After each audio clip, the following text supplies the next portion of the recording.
It is true late summer, warm and dry, but there's a scent in the air, soft and easy to overlook, of pine and sage and something else, the barest hint of a crisp autumn approaching. You can feel it in the mornings, cool and soft. It is exhilarating, as after spring it is certainly my favorite time of year. But this place isn't perfect. Is anywhere. I traveled a lot as a child in a military family, and I can say that nowhere I have lived has been all sunshine. Here there live people who are upset about change and frustrated and have strong opinions, and you'd find those sentiments in most places you go.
Everywhere you land, there are problems somewhere, something that isn't quite perfect.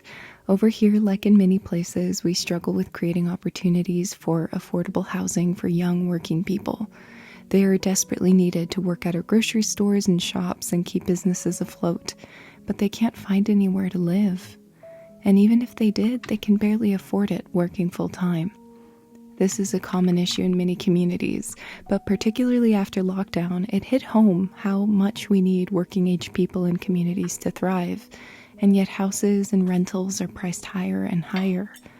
In my small town, if we don't have anyone to run our grocery store, that's a big problem because it's the only one we have. I remember once noticing that there was no milk in the refrigerated section. I inquired and was told that the food was available, but there was just no one to put it on the shelves. As one of the lucky families who found ways to make ends meet, my heart hurts for my peers as well as worries me for my future. I know this is a problem cities and suburban areas alike are facing right now, but it's very true out here as well. I have incredible respect and admiration for all these families getting creative and desperately trying to find new ways to figure things out.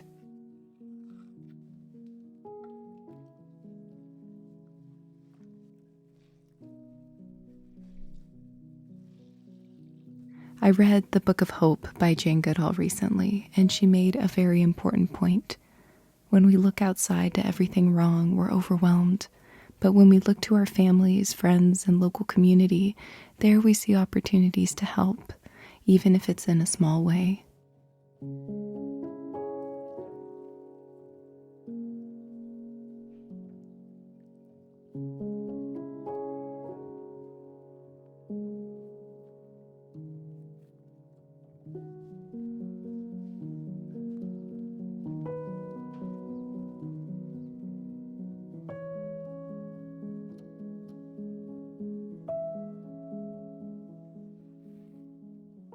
One concern that comes to mind in regards to rural living is your health.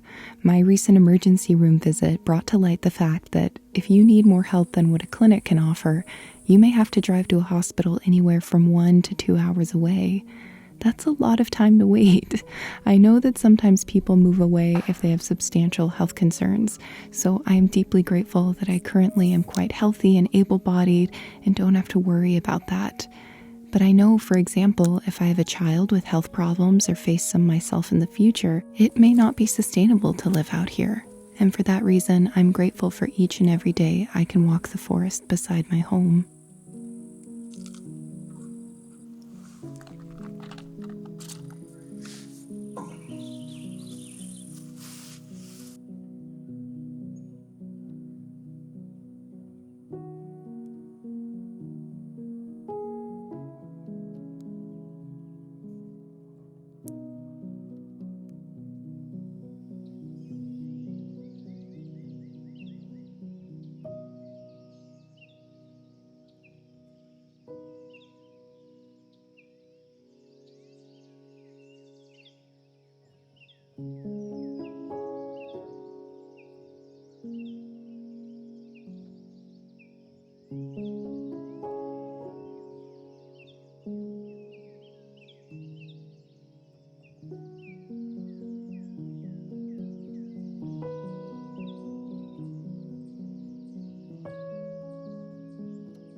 Nowhere in history did communities never face hardship at some point, and for that reason we desperately need to find ways to enjoy today.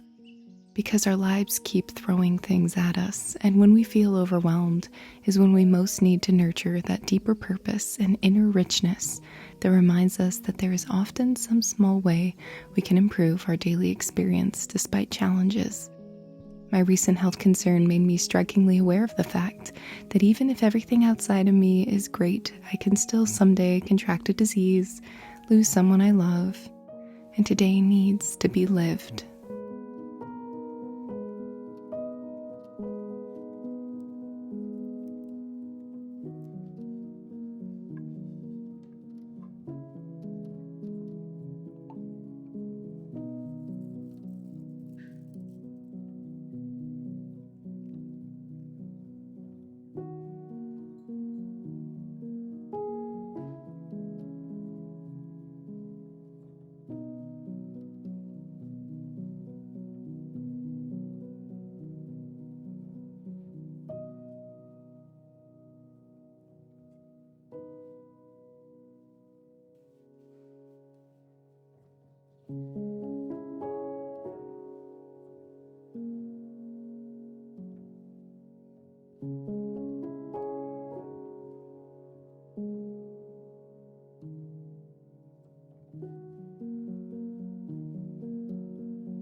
My cat's making a lot of noise. I'm sorry. I was reticent to make a video on this topic for a long time because I didn't want to seem like a downer, like I was overly focusing on challenges that my community faces. Thinking it over, I just thought it would make still a very interesting thing to discuss, with the caveat that every single community faces challenges, and I think it is fruitful, of course, to address them. I thought it would be, worthwhile to share those things and bring awareness to them while still showing that obviously I really love my home and my valley, and I care about these issues, and that is why I work hard every day to try to support my community in the ways that I'm able. For example, something that has always been difficult for me to understand are when people move to a rural area and yet do not have any interest in understanding the ecosystem in which they live in and just the more natural aspect of the place they live, and caring about preserving that and building their homes and living in a way that they can try to minimize their impact on the land. There are many people that just don't have that on their radar. I could be frustrated about that and let that, affect my mentality. But instead, I think it's just a challenge and a motivator to get involved in my local conservancy group that, reaches out to so many people and tries to educate them and inspire them, to live in a little bit more alignment with the land just through small sustainable changes. I think that's what matters, because I think choosing bitterness would just be easier, because it's kind of a reason, for me at least, if I think that way, it's a reason for me not to help and not to get involved and, not try to improve where I live. And that's just not a mentality that works for me. It's certainly not a mentality that leads to my fulfillment and my joy. And so I really care a lot about really addressing these things and helping in any way I can. Sometimes communities can be more open to new people and new types of people, and sometimes not. I know here there is a challenge because my community sees the importance of having young working people here to keep the businesses thriving. But a lot of people are also deeply concerned about losing the feel of the small town and seeing so much change happen over a short period of time. All of these are understandable concerns, and for me, I know that change is inevitable. I think particularly because I right now am alive during a time of great change, and it is both inspiring but also overwhelming sometimes, and I've just had to learn to accept it. There is so often a silver lining to most shifts and changes in a community, so I do think it's important for me to seek out the positives and negatives of everything and really weigh them and really understand what's happening around me a little bit better. And of course, challenging my way of thinking and really deeply considering perspectives that are not naturally my own. Another very apparent challenge this community faces, and so many countless communities, you could argue all communities are facing right now, is the impact of climate change. And this area really is no different. I love to showcase the beauty of this valley in my videos, and I work to support the wild lands in this area. But last year we had the National Guard at our front door, fighting rampant wildfires. And even though there is a lot of awareness that wildfires are in many ways a quite natural part of this area, what we're seeing now is truly unprecedented.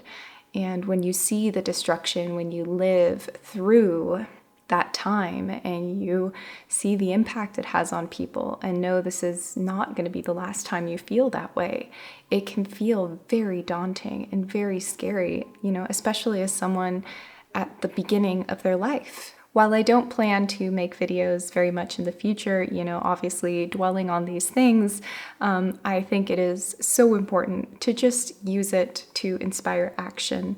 And, whether you give a little bit or a lot to, charity groups and nonprofits trying to make a change, whatever you can provide is more than enough. And whatever you can do in your local community to help protect your natural areas or the natural areas of other places you care about, then that is all we need to do. And for me, that's how I see it. We just need to do what we can. So yes, I hope you found this interesting. Maybe I provided some insights into my community and many communities that you may not have considered before.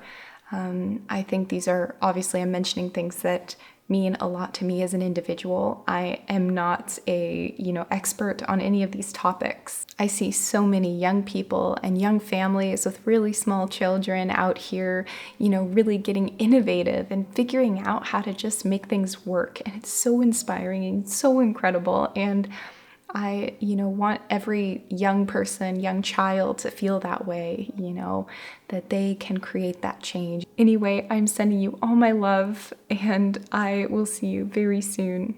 Take care. Goodbye.